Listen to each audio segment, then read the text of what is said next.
I really miss mayonnaise and cheese and cream in my coffee. So many salads.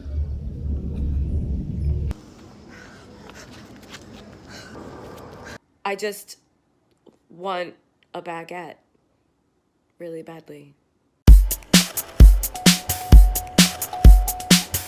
Signed up for a 6-week Krav Maga intensive challenge. Why did I do this? I really needed a change in my life and I wasn't motivated to join a gym, and I really wanted some other way to get fitness back into my life. And I've always wanted to do Krav Maga. I read about it. I've always loved watching like female fighters, not like MMA fighters, but like fictional, like Jessica Jones type stuff. I've always loved watching women just be like total badasses. A few years ago, I was in really good fitness shape. I had good muscle tone. I was like, my heart rate was like really strong, and my metabolism was like off the charts. I was just like really being like in my body, like really strong, and I felt really good. And I kind of slipped up over the last few years. I've had a lot of like things happen in my life, and you know, fitness just was kind of put on the back burner for me. A couple months ago, I started really like thinking about it. I didn't want to join a gym because I wanted something else. I wanted something more structured, so I joined this Krav Maga studio. And if you don't know what Krav Maga is, it is a martial arts and self-defense technique developed for the Israeli army. It's a combination of like pretty intense cardio. It's like body resistance and cardio combined. So like jumping jacks and push-ups and burpees and like all the kind of, you know, hardcore cardio stuff, not just like running on a treadmill, which I fully don't love to do. It's challenging, and like I definitely thought I was gonna throw up in the first class, and I definitely thought I was gonna cry in my second class. So like it's triggering these like intense emotions in me, and it's been like, whew, it's been really hard, and it's only been, I'm not even through the first week. Check back in a couple days and see how I'm feeling.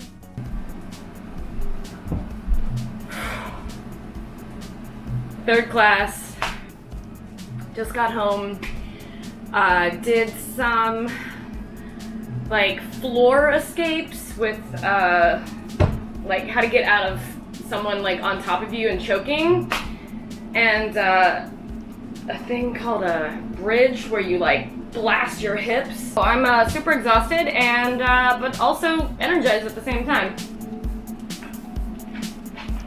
Drinking a lot of sparkling water. Twinged my shoulder a little bit the first week. Feeling strong. I'm 1 week into the challenge, and challenge is really actually pretty accurate descriptor of what this is, because it's been really hard so far. So I wanted to take you into my fridge and show you some meal prepping that I did. So as you can see, there's a lot of little things stacked up here. These are basically full meals ready to go, except for breakfast. I didn't add the yogurt because I didn't want it to get everywhere, but my fridge is like absolutely full to the brim with stuff. Even on the side drawers, there's like so much yogurt, lots of water. There's a rosé down there for when I finish. That'll be my celebratory rosé. This morning I'm gonna pull out a couple of those and take them to work, and also I have class after work. I have a little sniffle. I don't know if that's just allergies or if I'm actually getting sick. I hope it's not getting sick. But I will report that after 1 week, my jeans are a little less tight. I've lost a few pounds, and I've gained quite a bit of bruising. I also have a lot of bruises on my knees, but it's been really fun, really hard. I'm looking forward to seeing what the next 5 weeks have in store for me. If I can just like really kick ass after this first week, I'm excited to see like how this is gonna play out. Here's some examples of some of the meals.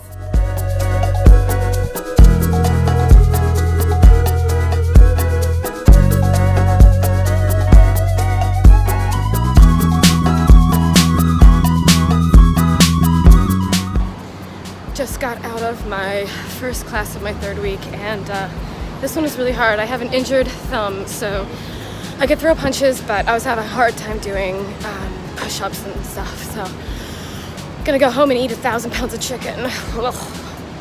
It's Saturday in week 4, and I have class about an hour and a half, and I'm taking 3 classes this week, Saturday, Sunday, Monday.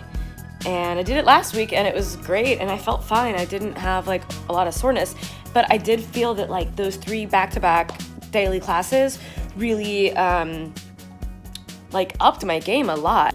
I really miss mayonnaise and cheese and cream in my coffee. Although I will say, like, black iced coffee is not so bad.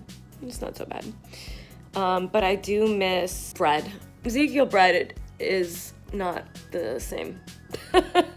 Like, straight up, not the same. I don't love it. It's actually, I like Ezekiel bread. I think it's fine. I just want a baguette really badly.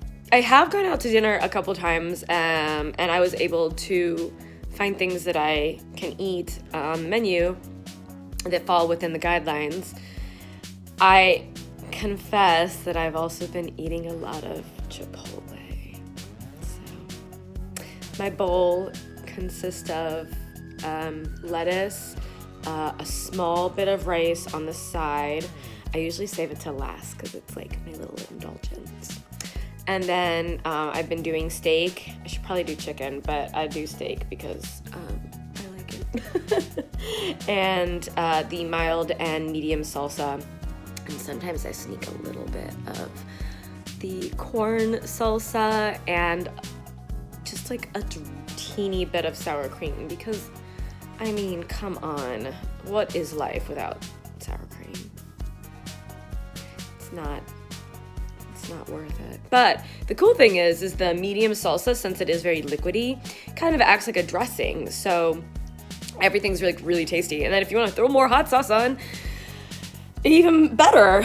But yeah, so I've had Chipotle like twice last week. I've been able to make really good salads at Just Salad for my dinner because I can do fat in my dinner. But I went to Sweet Green and tried to do the same there, and it was like a $16.60 salad. And I just, like, the lady at the cash register told me how much it was, and I just laughed. And I said, I can't believe I've done this. Almost $17 salad. I was very mad at myself, considering I had food at home.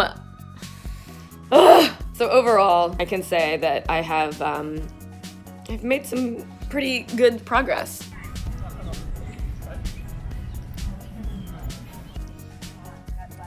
Me not doing yoga in the park this summer. Oopsies. So many salads. So many salads.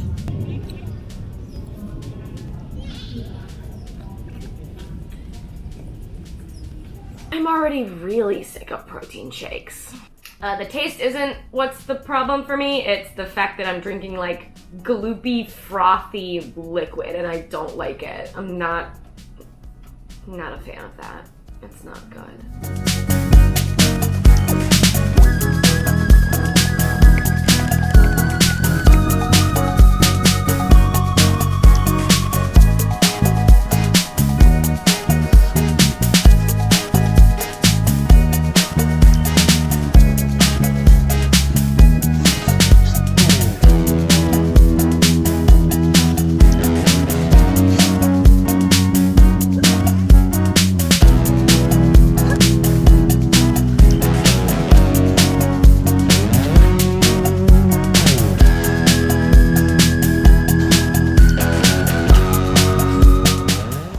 Happened.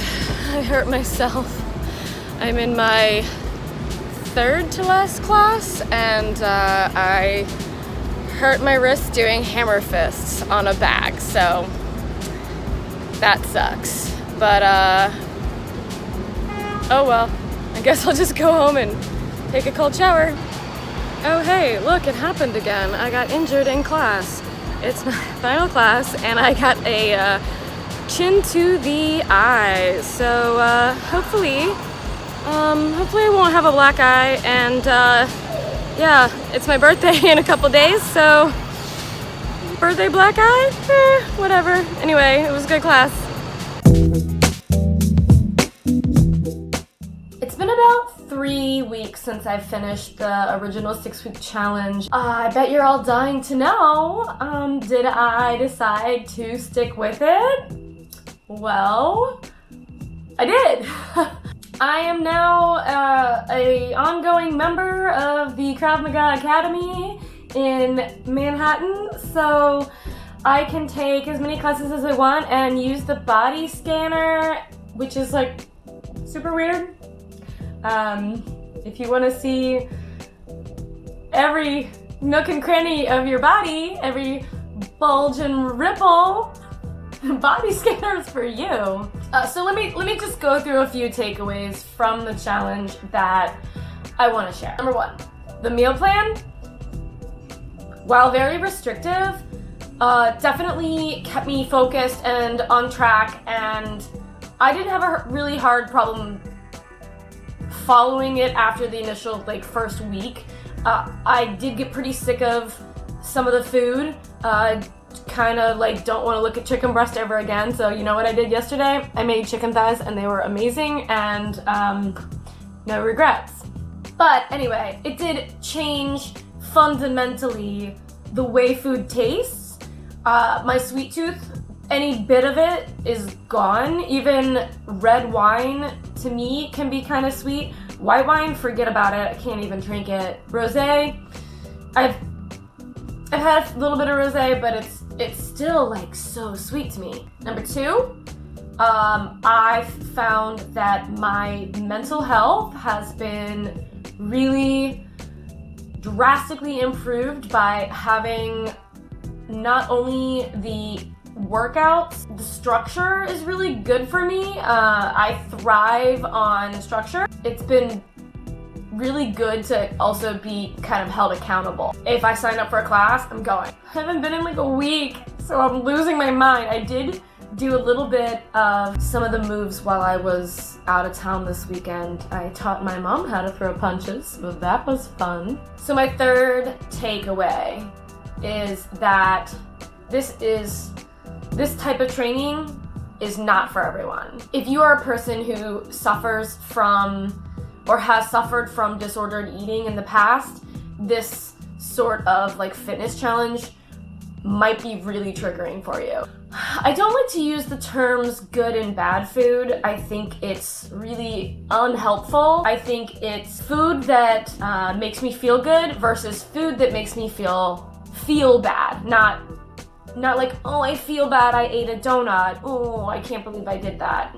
But physically, the way your body feels after you eat a certain food, I think is really important to listen to your body that way. I've noticed that when I eat an excess of fat, like fried food or a lot of butter or something, I notice my stomach right away is cool, so we don't like that. You're gonna pay for it. My 4th takeaway is that I really enjoy the way my body feels now, and I don't mean just how it looks. Yeah, I like how it looks. I like having a little muscle. Oh yeah, you see that? Sick. I really like having the firmness in my body and being able to feel that. I like the way my body feels and functions, and I think that is my biggest takeaway from this, is that if you find something that allows you to feel good physically in your body, then it's worth its weight in gold. Fat shaming is really hurtful and can really lead to a lot of emotional distress for a lot of people, and I don't want to ever feel like I am making somebody feel bad about their body. I know that I'm lucky to have a body that responds well to exercise and responds well to eating, healthfully. But not everybody does, and not everybody has the ability to even work out physically. So I really want to be sensitive about this because not everybody can do this. But also I don't want people to feel like there's a good and a bad way to eat or be or exist, because we are all people, we are all existing, and we are all going through the same struggles. I don't want to get into like the philosophy of everything, but I don't ever want to make anybody feel that they are less than because they can't do what I'm doing or eat what I'm eating or follow the same restrictions or the same guidelines that I did, because not being able to follow a strict diet does not make you an immoral, failing person. It just makes you a person. Not everybody comes standard with willpower, and it's something that I've had to learn. But again, I am a person who thrives on rules, and I do really, really well when what is expected of me is defined clearly. When it's like, oh, you can do whatever, just do whatever, like that, it doesn't work for me. Probably doesn't work for a lot of you. And that's okay.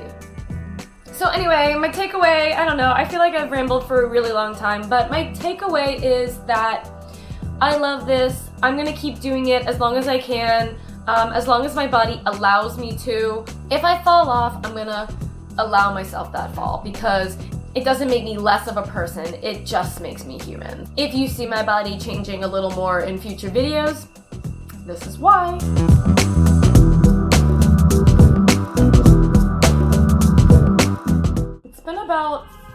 It's been about